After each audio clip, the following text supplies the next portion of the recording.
오늘 우리는 피는 튀기지 않지만 자식에게 지어주는 이름으로 상대방에게 비수를 꽂는 전쟁을 이제 관전하려 합니다. 이 전쟁은 출산 전쟁이라고 이름을 붙여도 좋을 것 같습니다. 야곱의 아내 레아와 라헬이 자식 낳기로 벌이는 전쟁입니다. 이 전쟁의 한가운데서도 하나님의 복음을 들을 수가 있습니다. 이 복음의 이야기를 통해 하나님의 깊은 위로와 소망의 음성을 들으시기 바랍니다. 아버지의 욕심과 레아 자신의 욕심이 동력하여서 자매가 한 남편을 공유하는 이상한 가정이 탄생했지요. 이 결혼은 하나님의 뜻에 맞지 않는 결혼입니다. 원래 하나님은 일부일처로 이루어진 가정을 원하시죠. 아담과 하와의 결혼이나 모세의 율법을 보면 분명히 하나님이 일부일처를 원하신다는 것을 알 수가 있어요. 오늘날 여러분 세계를 보시면 제대로 된 나라라면 다 일부일처 제도를 채택하고 있어요. 우리나라도 그렇죠. 일부 다쳐도 모자라서 자매가 언니와 동생이 한 남편을 공유하는 이런 죄악된 결혼에 쓴 열매를 가장 먼저 맛보는 사람이 누구냐면 레아 자신입니다. 레아는 결혼 후에 큰 고통에 직면하게 되죠. 우선 야곱이 레아에게 애정이 전혀 없습니다. 그러니까 레아는 야곱으로부터 거의 방치되다시피 하죠. 31절에 보면 레아는 사랑받지 못한다고 합니다. 라반과 레아는 왜 이 생각을 못했을까요? 결혼에만 성공하면 레아가 사랑받을 수 있겠다고 생각을 했던 걸까요? 어리석은 생각이죠. 이렇게 고통을 주는 결과를 왜 생각을 못했을까요? 부부간의 사랑은 공유되기 어려운 것이고 공유되지 말아야 되는 것이잖아요. 만들어지지 말아야 될 삼각관계로 인해서 이 삼각관계로 이루어진 이 가정, 이 부부들이라고 하니까 참 이상하죠. 이 부부들만 고통을 받는 것이 아니라 이들과 연관된 모든 사람들이 다 고통을 받는 거예요.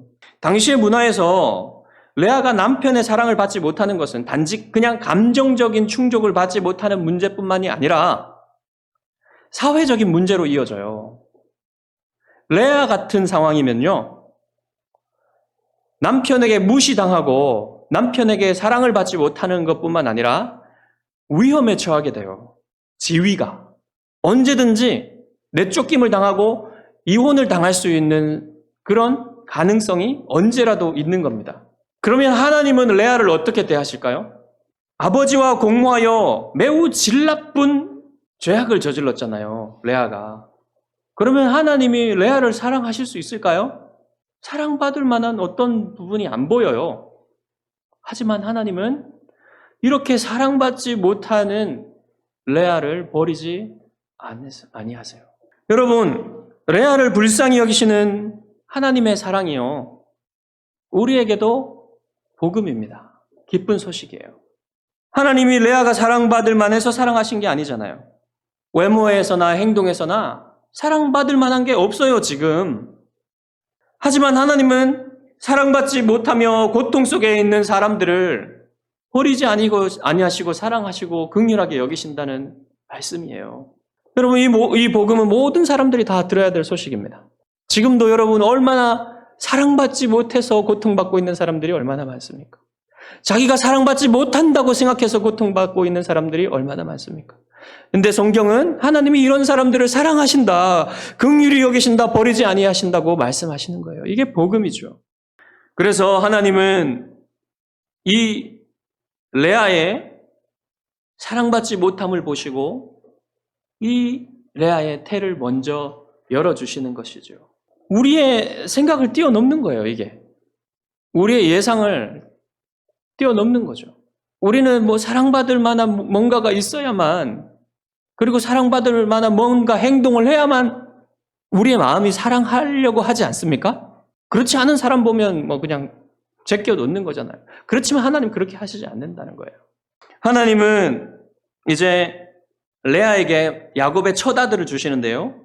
첫째 아들을 이름을 르우벤이라고 지어요. 앞으로 계속해서 이제 이 레아와 라헬이 아들들의 이름을 짓게 되는데요. 이 이름들에는 이 레아와 라헬이 벌이는 출산 전쟁의 정황이 고스란히 담겨 있습니다. 과연 이 전쟁의 승자가 누가 될까요? 출산 전쟁을 벌이는 자매가 이 자녀들의 이름을 짓는 모습들을 보면서 누가 승자가 될지 여러분 지켜보시기 바랍니다. 사실 이 답 속에도 복음이 들어있어요. 르우벤은 보라 아들이라 이런 뜻이에요. 여기에 레아의 슬픈 소망이 담겨 있습니다.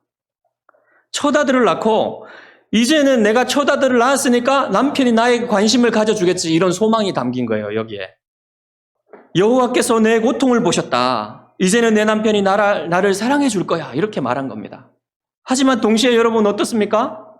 이 레아가 이런 말을 하는 그 속에 레아의 마음이 사랑받지 못하는 그 마음이 얼마나 느껴져요. 그런데 여기서 우리가 주목해 보아야 될 것이 또 하나 있는데요. 레아가 분명 여호와께서 자기의 고통을 보아주셨기 때문에 르우벤을 낳았다고 고백하죠. 그렇지만 여기에 여러분 뭐가 있냐면 하나님의 이름을 말하지만 결국 레아가 목표하는 거, 목적하는 거, 정말 원하는 거 뭡니까? 하나님의 사랑이 아니라 남편의 사랑인 거예요. 그러니까 여러분 오늘날 우리의 말로 하면요.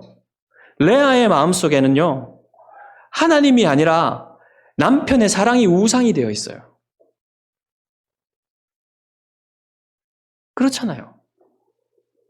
하나님의 이름은 부르고 있지만 실제로 레아가 원하는 건 남편의 사랑인 거예요. 그러니까 남편의 사랑이 하나님의 사랑보다 더 큰 거죠. 가치가. 그게 바로 레아의 우상이었던 겁니다. 그래서 하나님은 레아를 이제 연단시키실 건데요. 여러분 레아가 이렇게 한다고 해서 여러분 레아가 미우십니까 지금? 하나님도 레아를 정죄하지 않으시겠죠. 정죄하지 않으시면서 레아를 연단시키고자 하는 하나님의 계획이 있습니다. 결국 하나님은 레아의 마음을 얻으실 거예요. 레아의 임신과 출산이 이제 계속됩니다. 둘째 아들과 셋째 아들이 태어나는데 그때도 레아의 남편을 향한 갈망이 계속돼요. 둘째 아들을 이름을 지을 때 이렇게 말합니다. 여호와께서 내가 사랑받지 못하는 것을 들으시고 내게 이 아들도 주셨구나. 르우벤 때는 뭐라고 얘기하냐면 여호와께서 보셨다라고 얘기해요. 근데 시므온 때 둘째 아들 시므온 때는 뭐라고 그러냐면 여호와께서 들으셨다 그럽니다. 여러분 그가 들으신다 그 말이 그 히브리어로 샤마예요. 이 샤마에서 여러분 쉐마도 나왔고요. 또 오늘 시므온 여기에서 샤마에서 파송된 말이 시므온이에요. 들으셨다 이거를 표현한 거죠. 여러분 물론 여전히 레아의 갈망은 하나님이 아닌 남편이 자기의 목소리를 들어주는 것을 원하는 겁니다, 지금. 그렇죠? 네, 하나님이 들으셨다고 했지만 남편이 들어주는 것을 간절히 원하는 거예요. 르우벤과 마찬가지죠, 이미. 여전히 시므온이라는 이름에서 르우벤 때는 남편이 자기를 봐주기를 바라고 시므온 때는 남편이 자기의 목소리를 들어주기를 바라는 그런 마음을 담고 있는 거예요. 셋째 아들도 마찬가지입니다. 셋째 아들을 낳고 이렇게 말했습니다. 내가 그에게 새 아들을 낳았으니 내 남편이 이제부터 나와 연합할 거야. 나를 가까이 해줄 거야. 내게 가까이 있을 거야. 이런 소망을 담은 겁니다. 여러분 이 고통스러운 갈망이 계속되는 거죠. 아들을 계속 낳으면서 그 아들의 이름을 지으면서 남편이 나의 목소리 좀 들어줘. 나와 함께하고 나와 가까이 있으면 좋겠다. 사랑을 갈구하는 거잖아요. 근데 여러분 이 셋째 아들은 레위잖아요. 레위는 연합이라는 뜻입니다. 연합. 근데 이 레위가요. 나중에 제사장 지파가 되잖아요. 여러분 여호와의 언약궤를 맬 수 있는 지파는 레위 지파밖에 없어요. 제사장밖에. 그러면 이 연합이라는 이름의 의미가 레위 지파 제사장이 그 언약궤를 지고 백성과 제사장들이 백성과 하나님 사이에서 그 제사를 드릴 때 언약궤를 하나님의 임재의 상징인 하나님께서 함께하여 주시는 것의 상징인 언약궤를 맬 때 이 이름의 의미가 실현되는 거죠. 거기까지는 모릅니다. 레아가. 그냥 이름을 짓는 거예요. 자, 그리고 레아의 바람대로 이제 야곱이 레아를 사랑스럽게 보아주고 레아의 목소리를 들어주고 레아와 연합할까요? 아니죠. 여전히 야곱은 레아에게 차갑게 대해요. 감정적으로 연합이 안 돼요. 그래서 레아의 희망은 허무하게 날아가 버립니다. 하지만 그게 레아를 사랑하시는 하나님의 방법이었어요. 레아에게 아들을 주신 것도 하나님의 사랑이지만 레아가 야곱의 사랑을 받지 못하게 하신 것도 하나님의 사랑이란 말입니다. 이해가 안 되죠? 왜 그러시냐면 레아가 남편의 사랑보다 더 좋은 것, 레아가 우상으로 가지고 있었던 것보다 더 좋은 것을 하나님이 주실 생각이시기 때문에 그런 거예요. 사실상 근데요, 여러분, 우리가 가지고 있는 우상은요, 레아의 우상하고 좀 달라요. 레아의 우상은 야곱이죠. 야곱은 레아가 그토록 갈망할 때조차 레아를 조금도 기쁘게 해주지 않습니다. 그렇대 우리의 우상은요, 우리가 섬기고 찬양할 때 우리에게 기쁨을 줘요. 그런데 우리에게 우리의 우상이 주는 이 기쁨은요, 이 만족이 하나님이 우리에게 주는 만족하고 달라요. 우리가 하나님을 구할 때, 하나님께 나아갈 때 하나님은 우리에게 만족을 주시거든요. 그러니까 만족을 주시니까 우리는 더 하나님을 구하게 되는 거예요. 하나님을 더 기뻐하려고 더 구하게 되는 거예요. 그런데 우상에게 구하는, 우상이 우리가 주는 기쁨은, 우리에게 주는 기쁨은요, 그 기쁨하고 다르게 만족이 안 돼요. 이 기쁨은요, 보아도 본 것이 아니에요. 만져도 느껴지지 않는 거예요. 예를 들면 여러분, 외모가 우상인 사람은요, 외모를 가꾸기 위해서 엄청나게 노력하잖아요. 그러면 내가 거울을 볼 때 잘생겼군, 예쁘다 하면 조금 기쁘잖아요. 그리고 남들이 내 외모를 막 보아주고 뭐 칭찬하고 이러면 기쁘죠. 그런데 여러분, 이 기쁨이 만족이 되는 기쁨이 아니에요. 상대적이잖아요. 외모는 상대적이에요. 그리고 또 금방 없어지죠. 오래 가지 않죠. 그리고 또 여러분, 이 아름다움이라는 것은 사실은 더 근본적인 아름다움은 외적인 아름다움보다는 영혼의 아름다움이에요. 그렇기 때문에 근본적인 만족을 줄 수가 없어요. 이 외모를 섬길 때. 그러니까 남들이 조금만 관심을 안 가지고 인정해주지 않고 이러면, 칭찬해주지 않고 이러면 어떻게 됩니까? 자기가 이때까지 섬겨왔던, 그렇게 가꾸고 섬겨왔던 외모가 자기에게 기쁨을 주지 않는 허무함을 경험하는 겁니다. 여러분, 우리가 섬기는 우상이 이래요. 이게 우상의 공허함이에요. 그래서 레아가 야곱의 사랑을 받지 못하는 고통 속에 던져진 것은 반면에 하나님의 사랑이라는 겁니다. 하나님의 사랑에서 만족을 얻게 하시려고 하나님이 레아를 지금 어쩌면 고통스러운 손길로 레아를 사랑하시는 거예요. 이제 레아는 셋째 아들을 낳았는데도 이 야곱의 사랑을 받지 못하는 현실이 계속되는 그 속에서 고통을 견디면서 어느 정도 야곱의 사랑에 대한 갈망을 어느 정도 내려놓고 어느 정도 자유로워집니다. 더 이상 야곱의 사랑을 갈망하는 우상숭배의 종살이와 감옥에서 살지 않고 풀려나게 돼요. 눈을 들어서 하나님의 사랑을 보게 되는 겁니다. 왜냐하면 여러분 보세요. 넷째 아들을 낳았을 때 레아의 고백이 달라져요. 뭐라고 하냐면 내가 이제는 여호와를 찬송하리로다. 내가 이제는 여호와를 찬송하리로다. 여러분 이 고백 속에는 야곱에 대한 갈망이 없어요. 이제 진심으로 하나님을 향한 찬양이 있어요. 여기에는. 이것을 보면 이제 레아가 어느 정도 이 갈망에서 벗어났구나 하는 것을 우리가 볼 수가 있는 겁니다. 여러분 유다는요 찬양하다라는 뜻이에요. 참으로 이 유다가요 나중에 유다도 많이 방황하지만 나중에 요셉의 사건에서 보면 이 유다가 자기를 희생해서 모든 가족을 구원하는데 사용됩니다. 그리고 나중에 유다에게서 예수 그리스도가 태어나게 되시죠. 그래서 여러분 레아와 라헬의 전쟁에서 누가 이긴 겁니까? 여기까지 보면 레아가 이긴 것 같아요. 누가 봐도 레아가 이긴 거잖아요. 근데 아직 전쟁은 시작일 뿐입니다. 여러분. 여전히 라헬이 야곱의 사랑을 독차지하고 있었기 때문에 레아가 야곱을 어느 정도 단념했다고 해도 레아의 고통은 계속되는 거예요, 지금. 그런데 레아만 고통스러운 게 아니죠. 레아가 네 아들을 낳을 동안 라헬은 한 번도 임신도 못했어요. 고대 세계에서요.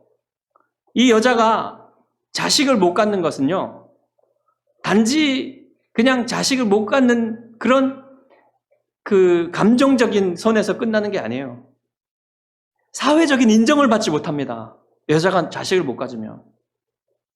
그러니까 여러분 위기감을 느끼지 않겠습니까? 이러다가 남편의 사랑이 언니한테 가는 거 아니야?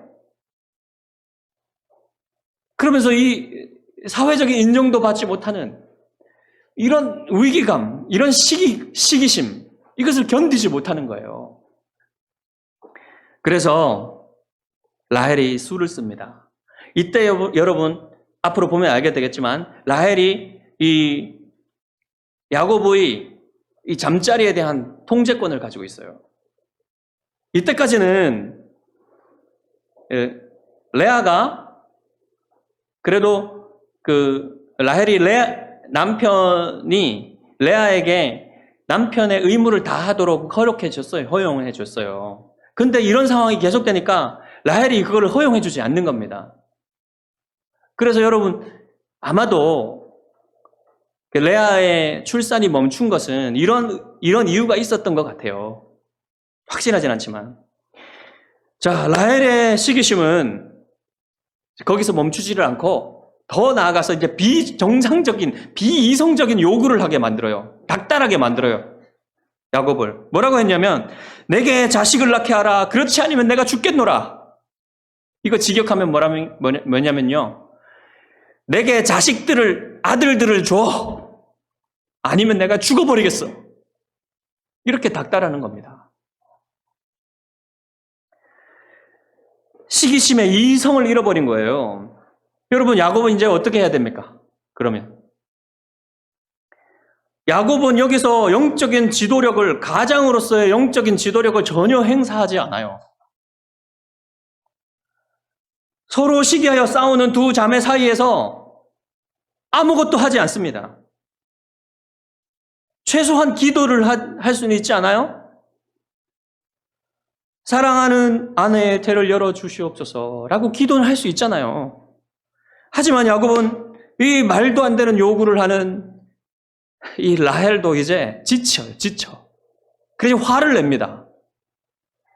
당신에게서 태의 열매를 닫으시는 분은 하나님이신데 그러면 내가 하나님을 대신하라는 말이냐? 화를 내죠. 야곱이 여러분 보십시오. 이 책임을 하나도 안 지려 하는 거예요. 모든 책임은 하나님께 있고 당신에게 있는데 내가 뭐를 할 수 있단 말이냐? 그러면서 책임을 회피를 하죠. 여러분 이때 여러분 보세요. 야곱의 영혼이 황폐해져 있어요. 그래서 자기가 어떻게 해야 되는지를 생각을 하지 않고 여러분 야곱이 잘하려면 어떻게 해야 됩니까? 아내에게 부드러운 말로 위로하면서 격려하면서 내가 당신을 위해서 기도해 줄게 하면서 기도해야 되지 않겠습니까? 여러분, 이삭은 어떻습니까? 그 오랫동안 리브가가 자식이 없을 때 오랫동안 기도하면서 결국 그 기도의 응답으로 자식을 얻었잖아요. 자기가 그렇게 태어났어요, 야곱은. 근데 여러분, 야곱은 기도하지 않습니다. 그리고 라헬 자신도 기도하지 않습니다. 대신 라헬이 어떻게 합니까? 사라가 썼던 방법을 소환해요. 라헬에게도 하갈이 있었어요. 몸종 빌하를 이제 야곱에게 주어서, 첩으로 주어서 자식을 낳게 하고 그 자식을 자기의 무릎에 앉히려는 겁니다. 여러분, 법적으로 빌하가 자식을 낳으면 그 자식은 라헬의 것이 돼요. 네. 라헬의 자식이 됩니다. 야곱이요, 잘 알고 있었어요.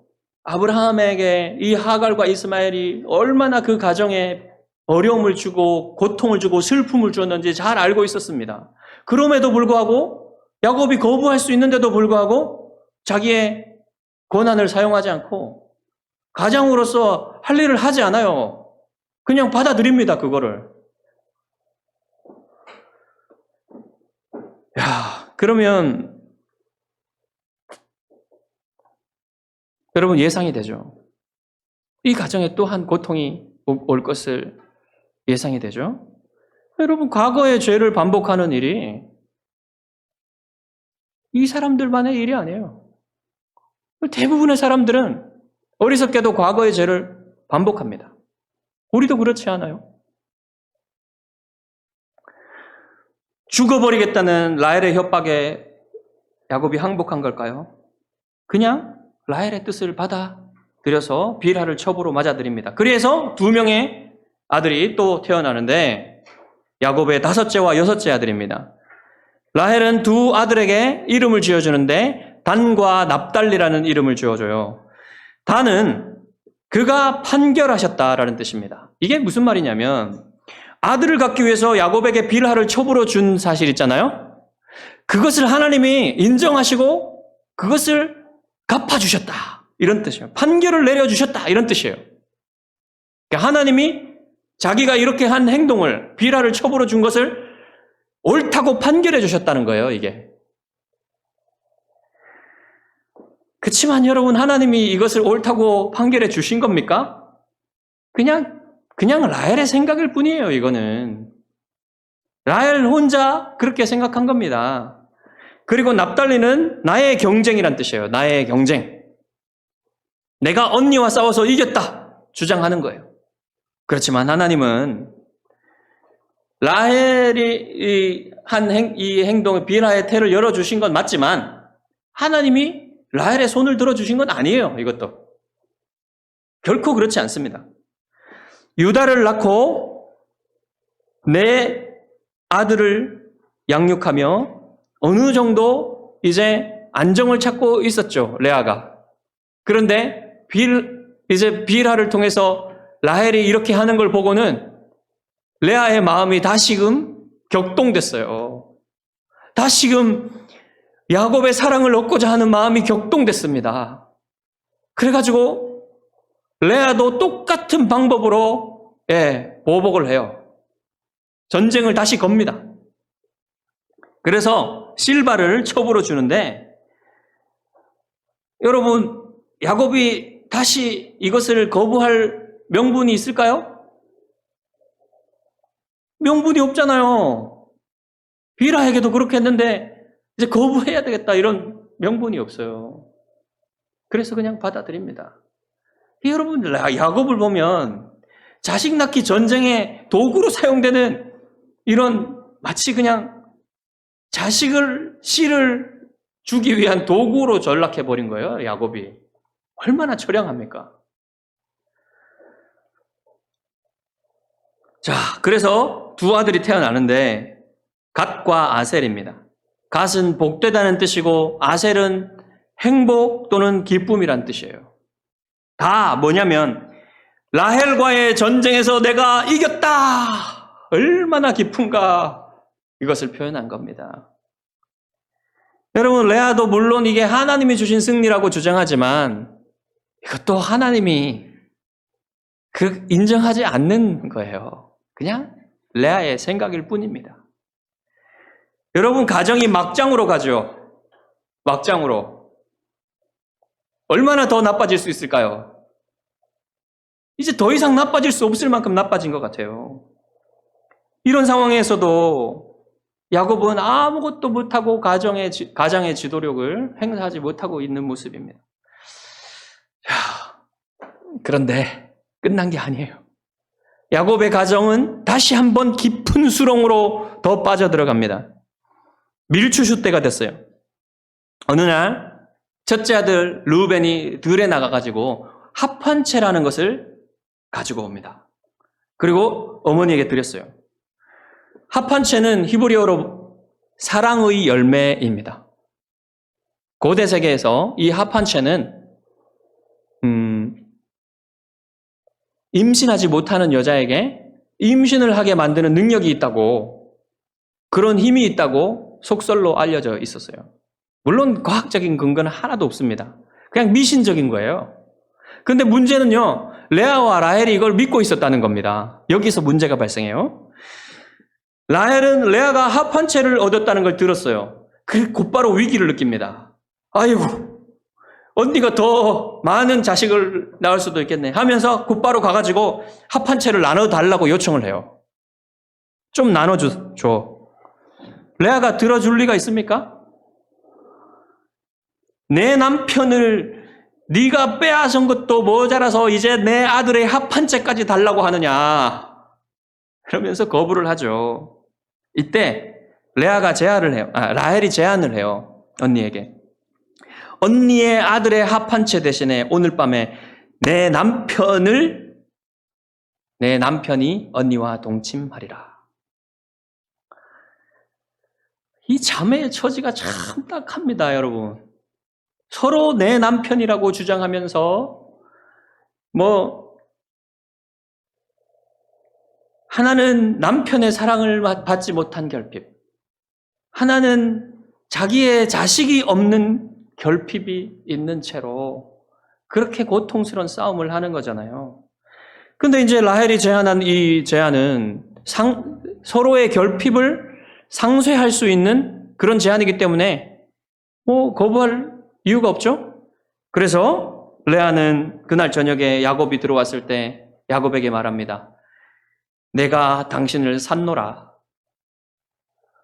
여러분, 부부 사이에 얼마나 비참한 말이에요.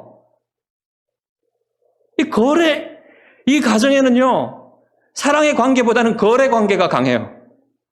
여러분, 장자권을 야곱이 거래할 때 그때가 생각나죠. 그리고 라반이 14년간 야곱을 부려먹고 나서 이게 그 값으로 준 게 이 두 자매잖아요. 이게 다 거래 관계인 겁니다. 그런데 놀랍게도 이를 계기로 또다시 레아가 임신을 하고 두 아들을 낳게 됩니다. 그러니까 여러분, 역시 태를 여는 능력은 합판채 같은 게 있는 게 아니라 하나님께 있다는 걸 알게 되겠죠. 자, 그 중에 하나는 이사갈인데 그가 보답하셨다라는 뜻이에요. 무슨 말이냐면 레아가 실바를 야곱에게 첩으로 준 것에 대해서 하나님이 나에게 보답하셨다, 이런 말입니다. 그리고 스불론은 높이다, 존중하다라는 뜻이에요. 이거는 야곱에게 6 아들을 낳아줬잖아요. 스불론까지 합치면 6 아들을 혼자서 낳았잖아요. 그러니까 이제는 야곱이 자기를 합법적인 아내로 높여줄 거다, 존중해 줄 거다, 인정해 줄 거다, 이런 생각을 담아서 스불론이라고 이름을 지었던 겁니다. 그 후에 이제 하나님은 남편의 사랑을 받지 못하는 야곱에게 딸 하나를 더 줘요. 디나. 여러분, 때로요, 딸은요, 엄마에게 남편보다 더 좋을 때가 있죠. 정말 하나님이 세심하게 사랑받지 못하는 레아를 돌봐주시는 거예요. 야, 그래서 이제 이쯤 되면 여러분 라헬이 두 손 두 반 다 들어야 되겠죠. 항복해야 되겠죠. 하지만 여기까지 봐도 레아의 승리라고 할 수가 없어요. 레아는 오히려 유다를 낳을 때보다 영적으로 더 황폐해졌어요. 더 후퇴했습니다. 여전히 남편의 사랑을 갈망하며 하나님의 사랑을 얻는 게 목적이 아니에요. 그러니까 하나님의 이름은 그냥 수단으로 전락시킨 모습을 여전히 보여주고 있죠. 그러면 라헬이 승리자입니까? 그 무엇도 여러분 라헬에게 이 아들을 줄 수가 없었습니다. 야곱도 줄 수 없었고 종도 줄 수 없었고 합한 채도 자식을 줄 수가 없었잖아요. 오직 하나님만이 라헬에게 아들을 주실 수 있다는 것을 깨닫게 하기까지 하나님은 라헬의 교만을 깨뜨리셨어요. 그때 라헬의 교만이 꺾일 그때에 하나님이 라헬을 기억하셨다 이렇게 말합니다. 우리 성경에는 생각하셨다 그랬는데 기억하셨다가 더 맞는 번역이에요. 이 기억하셨다라는 말은 여러분 노아의 때도 보겠지만 홍수가 끝나고 나서 하나님이 노아를 기억하셨다 그랬죠. 기억하셨다는 말은 결정적으로 하나님이 개입하실 시간이 되었단 말입니다. 기억하셨다. 22절에 보면 하나님이 그의 소원을 들으셨다고 했는데요. 이것은 라헬이 하나님께 드디어 기도를 시작했다는 것을 암시하고 있어요. 하나님이 소원을 들어주셨다는 것은 라헬이 기도했다는 겁니다. 드디어 라헬이 이제는 하나님께 의지하고 있다는 것을 말하고 있는 거예요. 그래서 이제 아들을 낳고 이렇게 고백합니다. 하나님이 내 부끄러움을 씻으셨다. 이게 뭔 말입니까, 여러분? 되게 좋은 말 같은데 라헬은 하나님의 은혜를 입었지만 여전히 전쟁을 포기하지 않고는 요셉이라는 이름을 붙여주는데요. 이게 뭐냐면 그가 더하시리라 그런 뜻이에요. 무슨 말입니까? 아들 하나 더 주세요, 하나님. 아들 하나 더 주세요. 만족이 안 됩니다, 하나 가지고는. 그리고 결국 여러분 라헬이 나중에 하나를 더 낳죠. 베냐민이라는 아들을 더 낳는데 그 아들을 낳다가 죽어요. 얼마나 슬픈 얘기입니까? 여러분, 그러면 레아, 라헬 중에 누가 승리자입니까? 누가 승리했어요? 아무도 승리하지 못했어요. 우리는 지금 성경의 중요한 인물인 야곱 가족의 막장 드라마 같은 이야기들을 보면서요, 이 사람들 중에 누구도 본받을 사람이 없다는 사실을 보게 되는 겁니다. 대신에 이 모든 사람들 뒤에서 일하시고 계신 하나님을 보아야 돼요, 우리가. 족장들 중에요, 특별히 이 야곱의 삶을 통해서는 하나님이 얼마나 우리에게 은혜를 베푸시는 분이신지를 분명하게 드러내고 더 강조해서 보여줍니다. 야곱의 삶을 통해서는. 이토록 칭찬받을 만한 게 없는 사람에게 하나님은 위대한 은혜를 베푸십니다. 야곱의 가족 안에는 온갖 죄와 허물, 다툼이 가득하지만 하나님은 그들의 경쟁심과 다툼을 사용하셔서 이스라엘 12지파를 만드시고 결국 하나님의 백성을 만드시잖아요. 이 하나님의 은혜를 야곱의 삶을 통해서 보여주시는 거예요. 하나님은 야곱의 삶에서요, 중요한 진전을 이루어 주셨어요. 그 전에 아브라함과 이삭을 보면요, 아브라함도 이삭도 자식 중에 하나에게만 축복을 해요. 그래서 승자는 하나밖에 없었어요.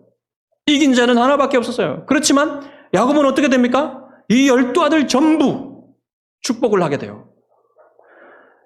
라헬의 아들 요셉이 그 사랑받는 아들이었지만 그 요셉만 축복하지 않고 레아의 아들 유다가 찬송이고 나중에 그리스도의 조상이 되지만 그 아들만 축복하지 않고 12아들 모두 축복하여서 모두가 승리자가 되게 하는 겁니다. 이 하나님이 야곱의 삶에서 이루신 진전이에요. 은혜입니다. 레아와 라헬이 서로 도와가면서 서로 화목하게 지내면서 자식도 낳고 아름다운 가정을 이뤘다면 얼마나 좋겠습니까? 하지만 그보다도 더 중요한 것은 하나님이 그렇게 죄 많고 허물 많은 이 사람들을 통해서 하나님의 구원의 계획을 이루어 가셨다는 사실이 더 중요한 사실이에요. 사랑하는 성도 여러분, 하나님은 실패자들과 소망 없는 자들을 버리지 않으십니다. 사람들의 눈에는 희망이 없고 답이 없는 사람들에게도 하나님의 은혜가 역사하고 있습니다. 하나님은 레아와 같이 사랑받지 못하는 사람들을 결코 버리지 않으십니다. 라헬과 같이 사회적인 인정을 받지 못하는 사람들도 하나님 버리지 않으십니다. 라헬은 요셉을 얻고도 만족하지 못해서 또 하나의 아들을 달라고 구했죠, 하나님께. 하나님은 우리 모두가 라헬과 같이 그 무엇으로도 만족할 수 없는 존재임을 하나님은 잘 알고 계세요. 그래서 하나님은 우리가 만족할 수 있는 하나님의 아들을 우리에게 보내주시는 겁니다. 그 하나님의 아들이 우리를 만족하게 하시는 분이세요. 그리고 하나님의 공의를 만족시키는 분이세요. 예수님이 오셔가지고 우리를 대신하여서 우리가 살 수 없었던 완벽한 순종의 삶을 사셨습니다. 그리고 우리를 대신해서 우리의 죄를 사하시기 위해서 우리를 위해서 죽으셨어요. 그리고 우리에게 영원한 삶을 주시고 우리에게 이 썩어질 육체가 아닌 영원한 몸을 주시기 위해서 주님이 부활하셨습니다. 그래서 예수님이 우리에게 만족이 되시고요. 하나님의 공의를 만족시키시는 분이 되시는 겁니다. 하나님의 아들이신 예수 그리스도를 얻을 때 여러분이 참 만족을 얻을 수 있습니다. 예수 그리스도를 얻으시는 여러분 되시기를 주님의 이름으로 축복합니다. 기도하겠습니다.